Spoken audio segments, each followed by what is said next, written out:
First, the unique importance and usefulness of our community colleges is that they serve many different kinds of needs for all the different groups of adults in our society from all backgrounds and levels of education, enabling them to succeed in many different ways.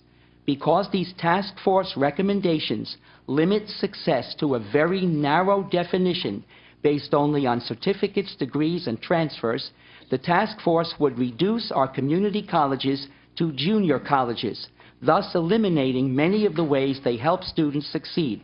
I brought 50 copies. I believe that all the Board of Governors has a copy of the 9 examples I brought of City College student success stories that do not fit the very narrow task force definition.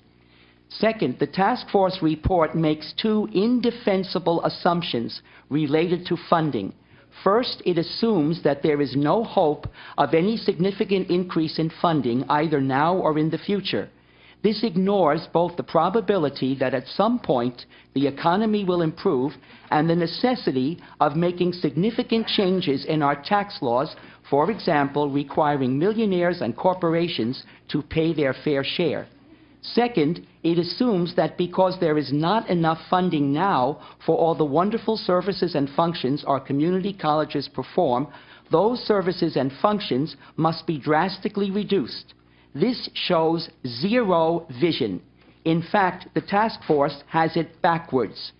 The way to improve our community colleges is to look at all their underfunded needs, recommend that these needs be met, and inform the governor and legislature how much additional funding is needed. Then it's up to the legislature and the voters how to raise the money.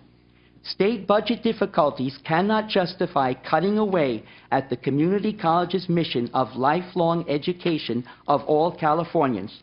Limiting this mission would be a drastic and probably irreversible step, so it would be conceivable only if all the stakeholders reached a consensus, which would never happen. Thank you. In fact, the task force members could not even reach a consensus among themselves. Thank you.